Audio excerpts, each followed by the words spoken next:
Hey there, card folk, Speed Robo here, and welcome to today's episode of Draft Duel.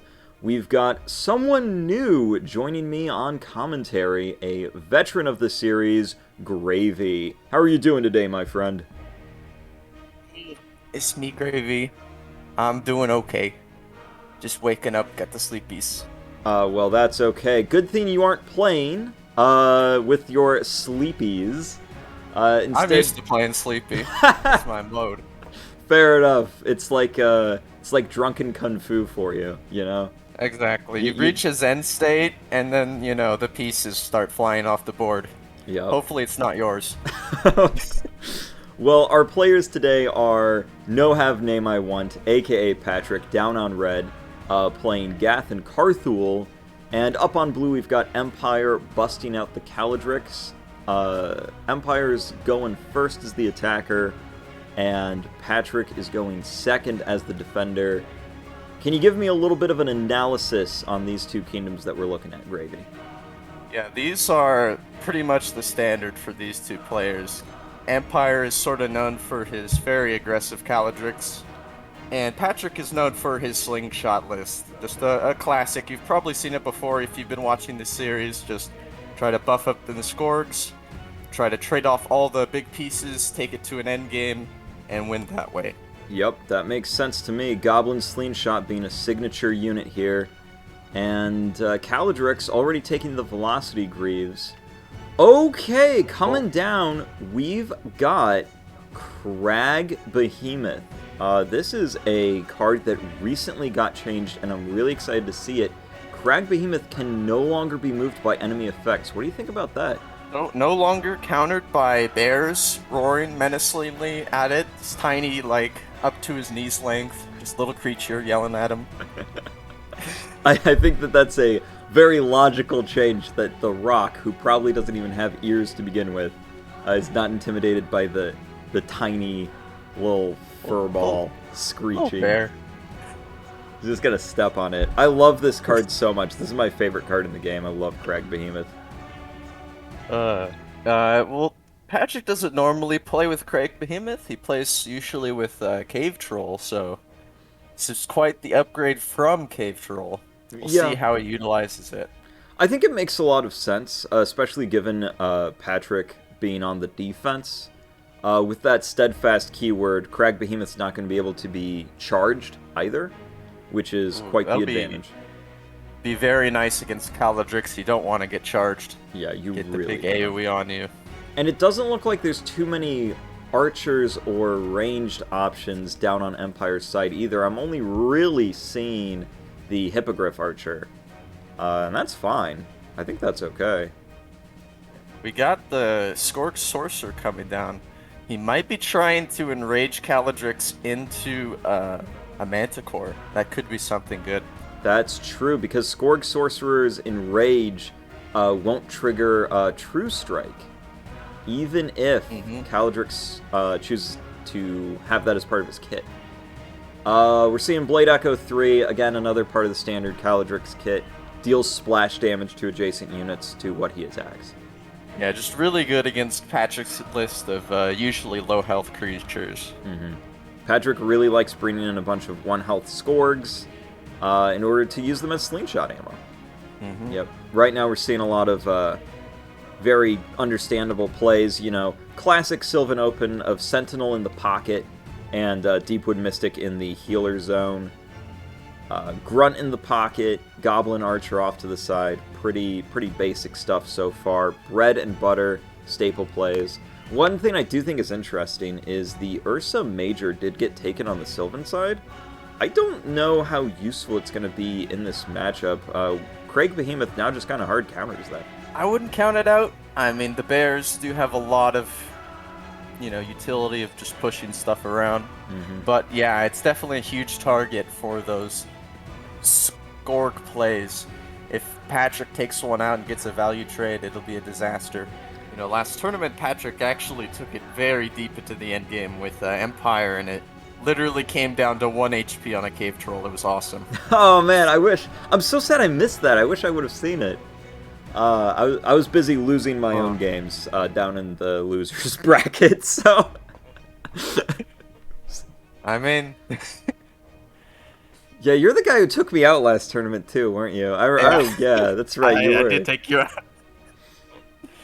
Oh man. Yeah. And if anybody, our tournaments every week are always a blast, and if anybody watching is like, oh man, I'd really like to join in a fun little tournament for this game, just pop over to the Discord. But back to the action, we're seeing the Ursa Minor come down. It's a requirement when you play Ursa Major that Ursa Minor needs to be in your army when you draft. Good thing Empire didn't forget that. That would have been funny. That would have been really funny. And then the Tethir Archer, that's... What's going on with that? I'm not sure. I guess it's just a defensive play, you know. Org Rider, get up, shoot it. Yeah, I could see it. The Norfane Hunter, solid counter to the Goblin Archer. Oh yeah, that's just quite a menace.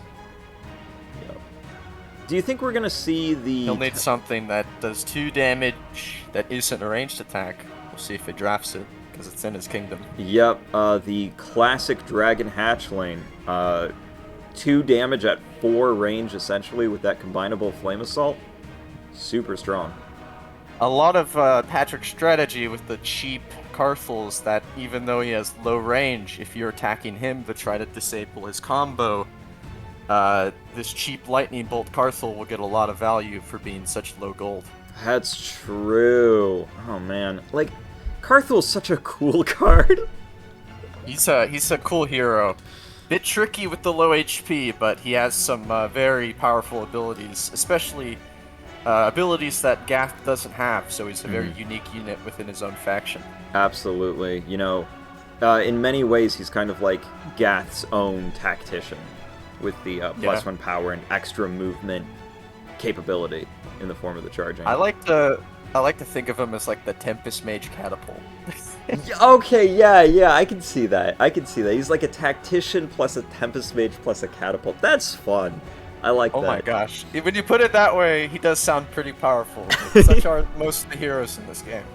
But even then, you know, if you take nothing on something like Tristan, you get a 3/2/6 with Steadfast for 0 gold. Like, yeah. Even then, that's pretty even that, dang good. You get big value, but man, there's so much unique things the heroes do that I feel like you're missing out. I agree. Oh, Bull coming on the flank. We've got a very aggressive Bull facing down H2. Yeah, this whole flank here,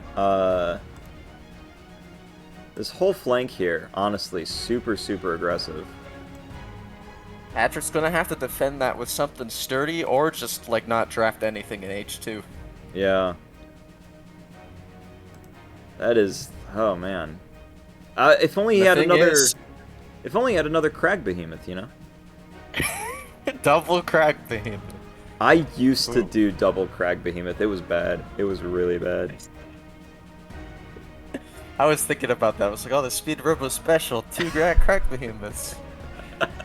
Oh wait, Patrick's playing. Never mind. Wait, man. Oh man, yeah. I don't know what Patrick's really gonna do here. Honestly, if I was Patrick, I might just ignore this side now. I might just call it good, leave it as is. You know what I'm saying? The scary thing is that Bullock might get swapped forward, and then both the Grunt and the Hatchling are kind of hot water. Deepwood Sentinel moves up, swaps with the Bull Elk. And then Bull Elk has free reign to go 1, 2, 3 on the Hatchling, the Grunt, or the Archer. Yeah, that is a problem. He's Patrick's gonna need something on that H2 hex for sure. To stop that Steadfast, he's gonna need a Troll Shaman for his combo. And I don't think he's gonna draft it with that Scorch Sorcerer. It'll just be too many support units. Yeah, that's way too many support units. Well, it's not only just too many support units, like, in general, I would say. I think it's too many support units for Patrick's playstyle. Double Steadfast with the Trench Digger. Make a huge screen for the Slingshot. That's kind of smart. Yeah, so usually when you want to block something off, you need 2 Steadfast units, and that was the second one. Yep. Dude, Trench Digger's so good. I mean, really, it's the cheapest form of Steadfast you can get on Gath, so it makes sense with Crack Behemoth. Yeah, I agree. It 20 gold to have a basically impenetrable wall checks out to me. Over on Empire's side, though, we got a Norfang Sork. This is very important. It can disable the Steadfast on the Crack Behemoth. Also got a Wisp that also has Break. And we got no healers on Patrick's side, so if something gets rooted, it's going to be trouble for him. Yeah. I don't know. Do you think taking the Troll Doctor is worth it at this point? Looking at his gold, it's going to be difficult to fit in.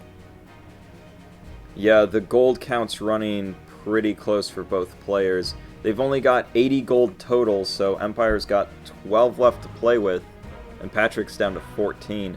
Fitting in a whole 6 right now just to cover the debuff potential? I don't know. Especially since the best possible hexes for that Troll Doctor would be like G1, which, as we mentioned, is pretty vulnerable to a Bull Elk flank.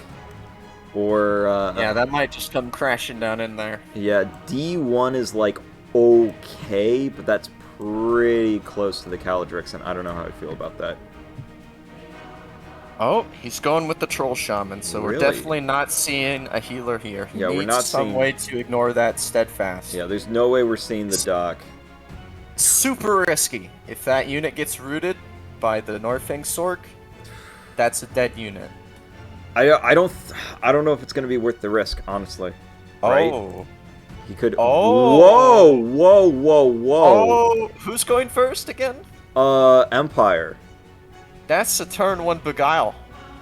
And no Crag Wyvern to stop it. Oh no. Oh no. Turn 1 Empire Beguile has on gotten Patrick good. Craig. We might see a draft loss here. Oh no, Craig is getting beguiled.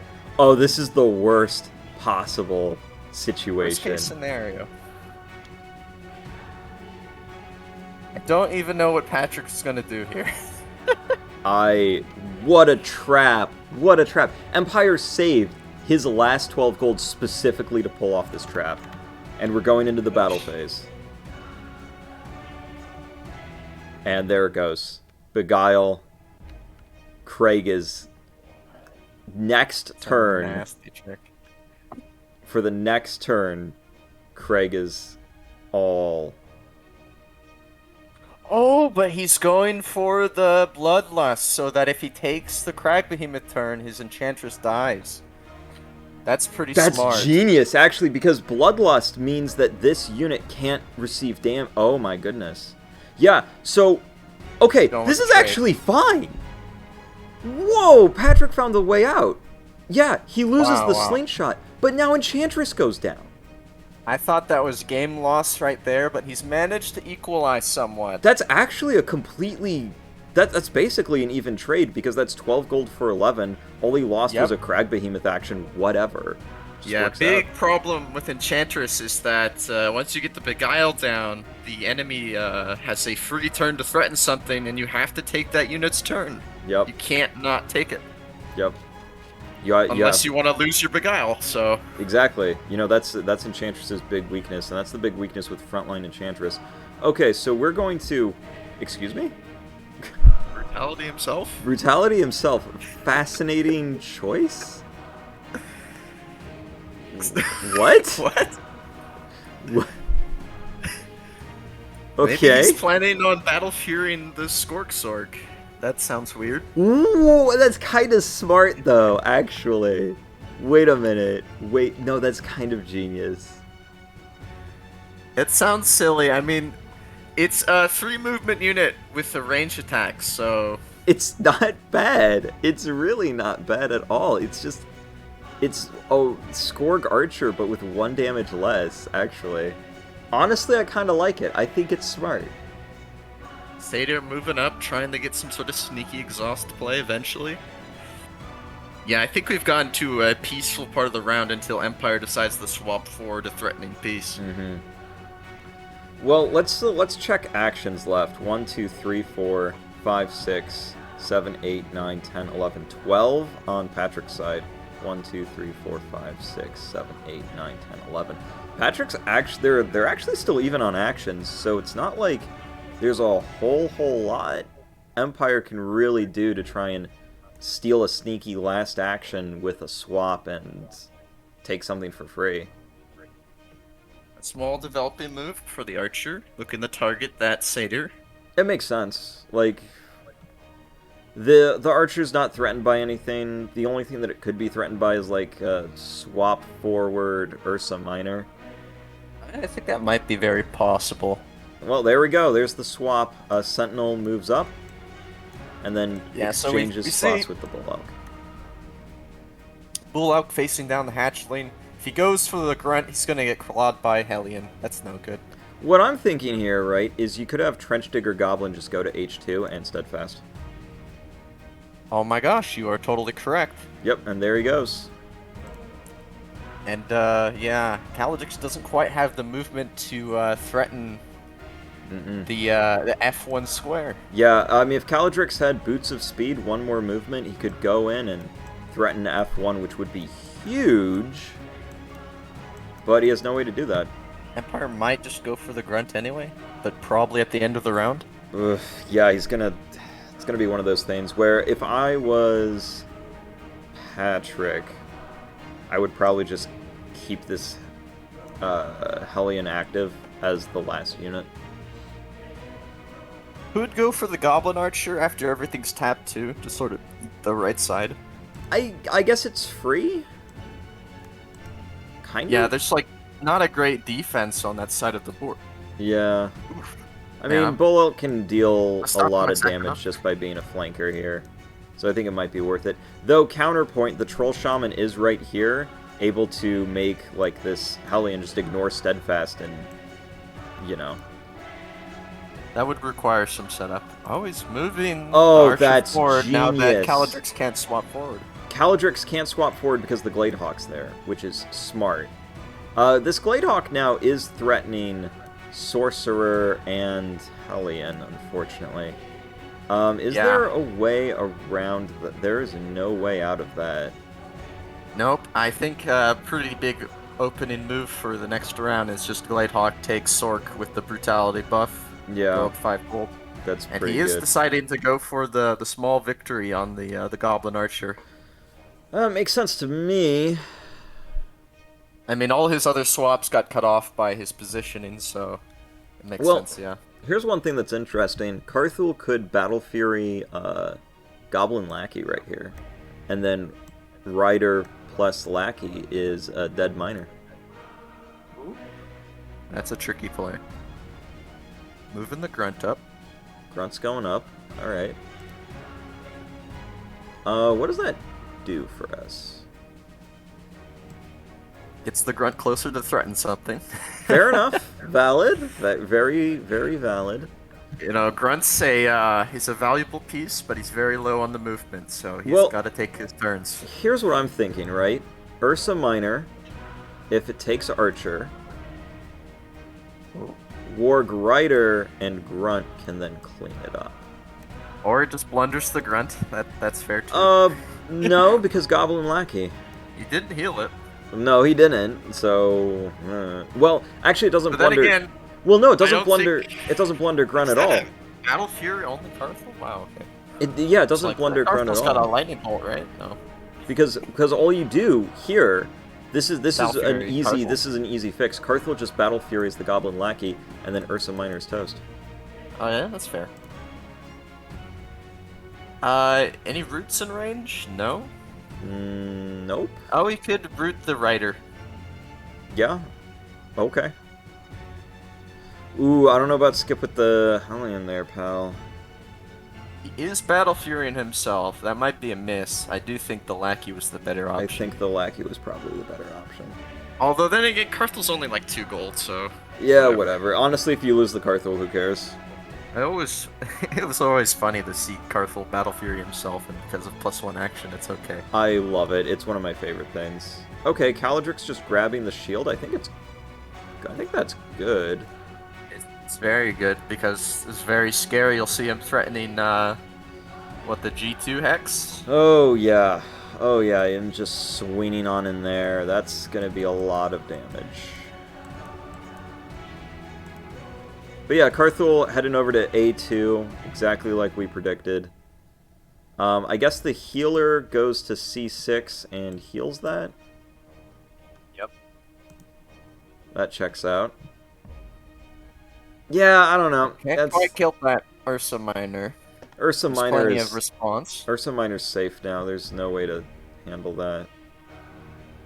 Sacking the hatchling, I guess? Oh, no, wait, it's not a sack. It's defended by Behemoth. Yeah, Behemoth is a very good defender. Which is, like, yeah, no duh, but...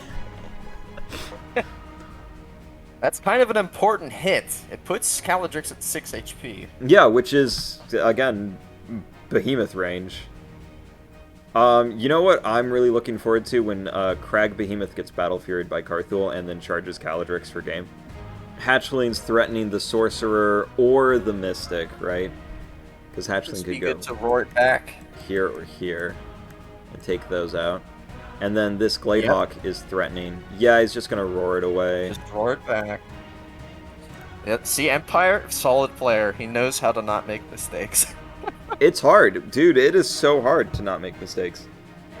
Yeah, it's all these flankers are just right up on his face. Well, I mean, that's Sylvan's thing. It's the flanker faction. This is what it does best.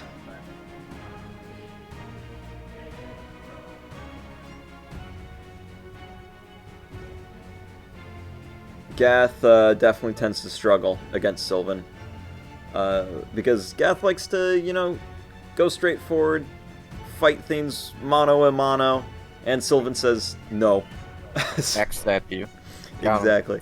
Gath really prefers to fight Erengard if it gets a choice of what faction it wants to go up against, because Gath can just carve through Erengard's armor like it's butter.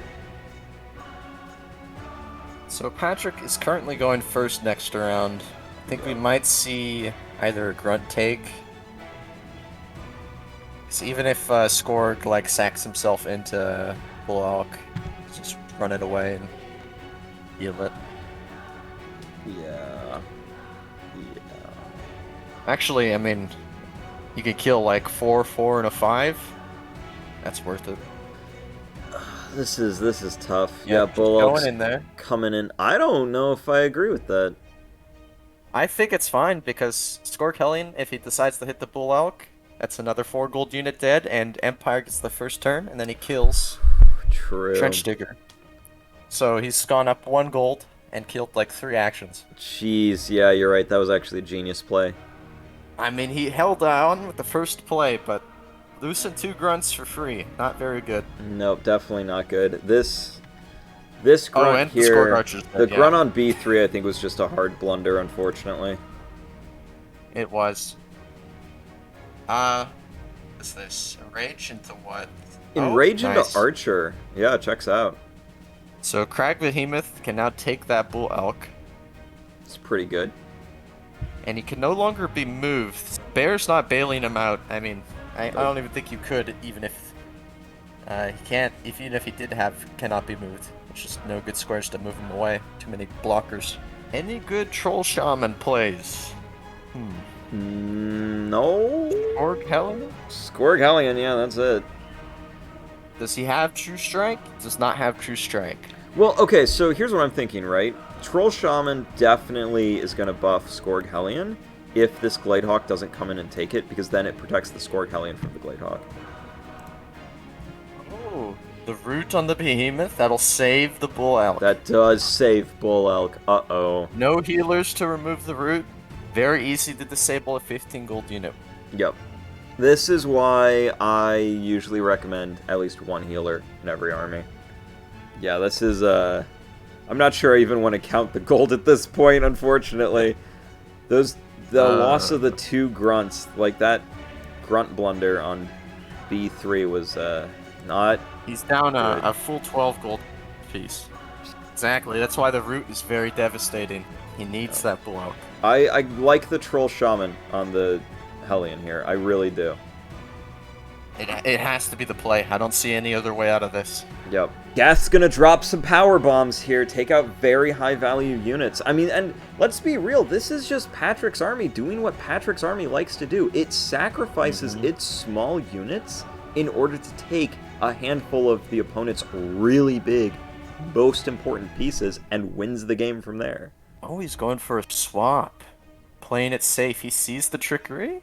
No, he's just moving it up. I want to see that lackey drop the buff. Yeah, I want to see the lackey drop the buff right now. I really do. It would be very cool. It would force him to move, yeah. In which case, what does he do? And if the Caladrix moves, then it's officially safe for Behemoth. Hey, that works too. The shield? That works too. So now he's threatening it without the lackey. Yeah. And honestly, the hatchling was in pretty hot water where it was. This is good too. This does the same job.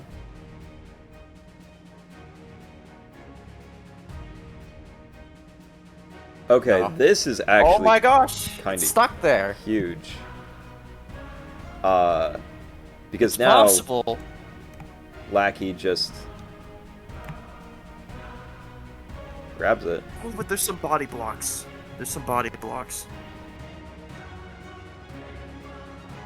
Oh, that works too.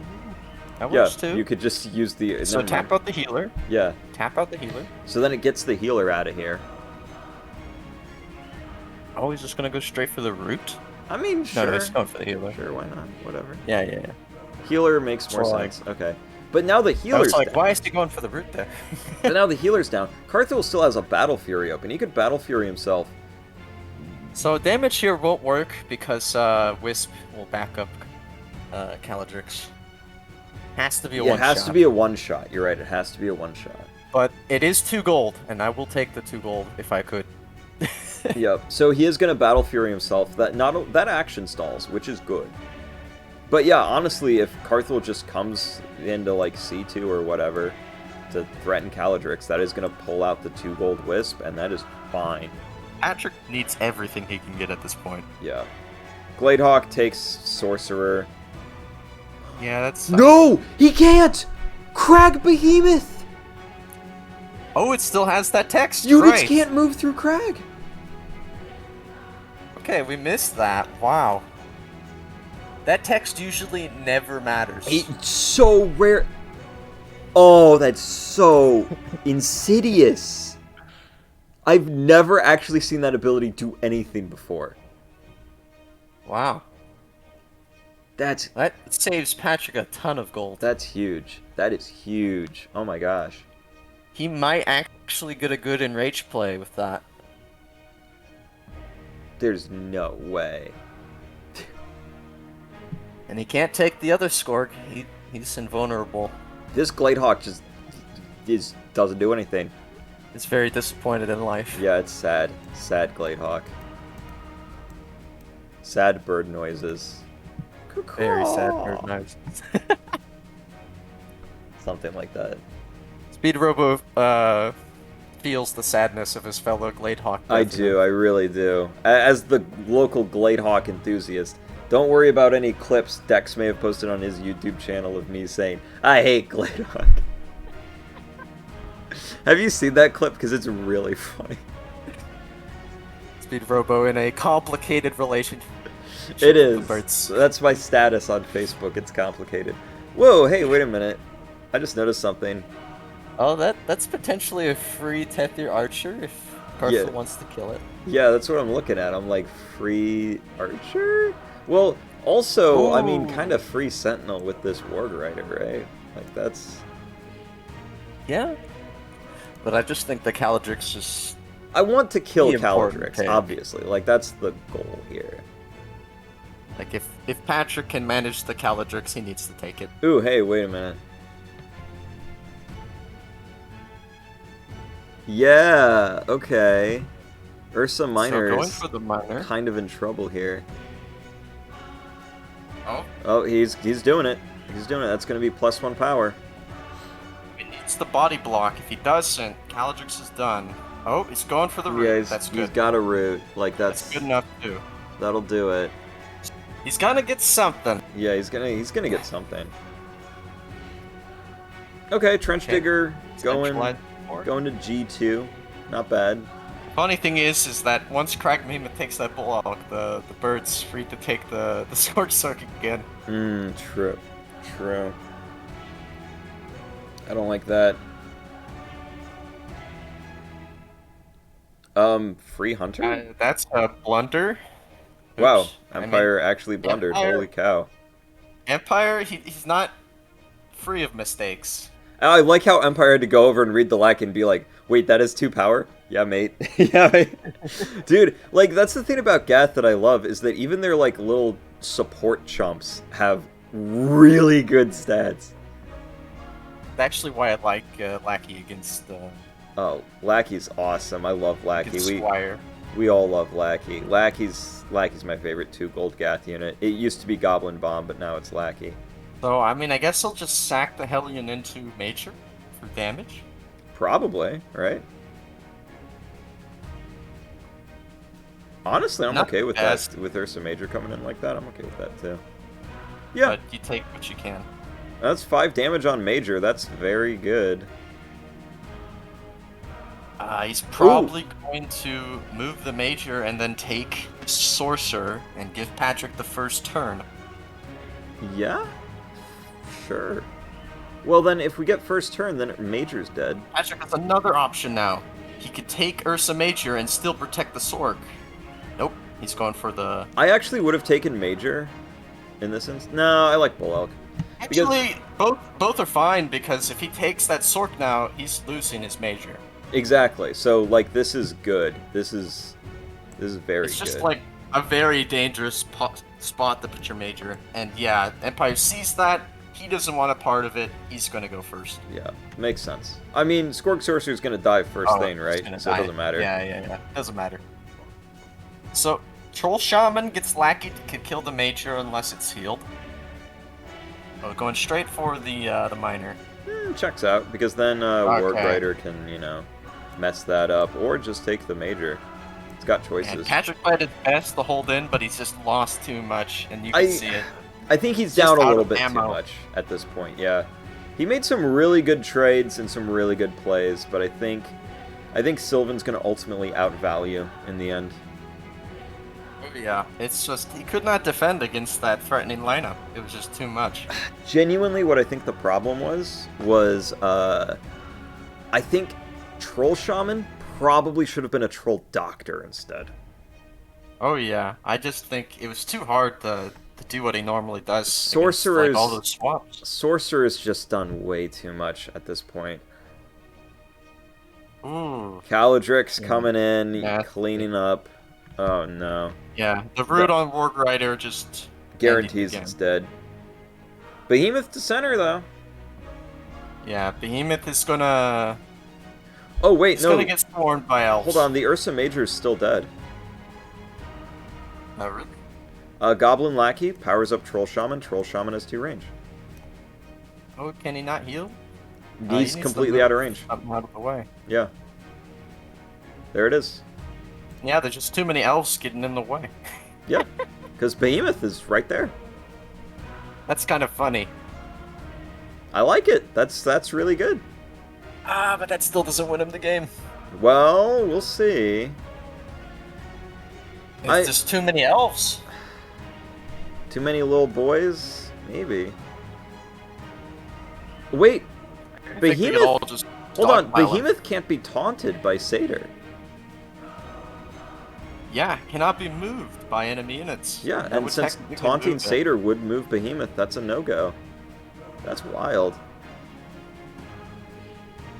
Yeah, Empire's gonna have to do this the old-fashioned way. Yeah. By peening it to death with his 1 archer. It'd be very funny if he could manage to get Trench Digger in the center. That would be. Well, he can, actually. There's just too many actions, though. This is what happens when you lose all your actions. They just start doing weird action abuse things to you. Yeah. Well, it's unfortunate. We're we're gonna watch. Like, this is the cool thing about Crag Behemoths. Even if you lose, you got this epic last stand. Look, the thing about Crag Behemoth is that you don't have to win games to send a message. Crag Behemoth just sends a message. Look at him holding the line. I love this card all so these much. puny elves. Absolutely, undeniably my favorite card in the whole game. Just look at the boy. Look at this boy. Death by a What a 1,000 good cuts. Yeah, he's just gonna get shot to death by archers, unfortunately.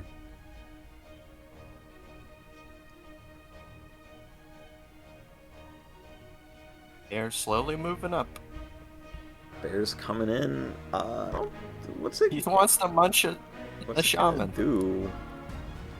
He wants to eat that shaman. He's not satisfied. He wants more blood. He wants.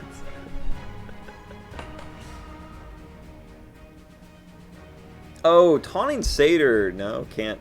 No, because it can't be moved by enemy effects. Both of these cannot be moved by enemy effects. That's wild. Getting healed for very few reasons. Just style points. Trench Digger takes the sorcerer. Yeah. Yeah, got a kill.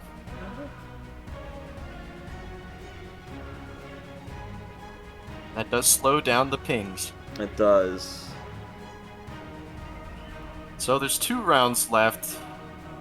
Crag Behemoth's gonna take 2 more damage. He's gonna get surrounded by 3 damage. Crag and 2 Behemoth's not damage. taking It's 2 more enough. damage. He's killing the Trench Digger instead. No, but he's gonna take 2 more damage from the Tethyor. Oh! Over right, the right, course right, of like right, 2 more rounds, and then he'll just die to like a bunch of elves standing next to him. Yeah. Because they've got a combined total of 2, 4, 7, 10 damage. It's already enough. It's enough. All he needs to do is start moving people in now. And the thing is, well, I guess he can like move Crag off, but somebody else is just gonna move back on. Yeah. I like the swap for the Mystic. Just get a little Mystic ping in there. Yeah.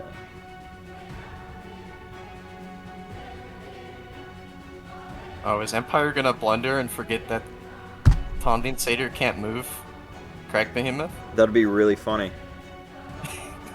That would be really funny. Oh no, wait, he's just gonna break it with the Wisp. Right? Right? Right? Right? Empire? Yeah, I Okay, broke yeah. up the Wisp. Okay. Because the Wisp stayed alive, it's gonna break it, yeah. Okay. Well, that's GG. I mean, the writing was on the wall, but Patrick decided he wanted to play it out. I like a respect badass. that. I very much respect that. I mean, look how many elves this Crag Behemoth got the kill.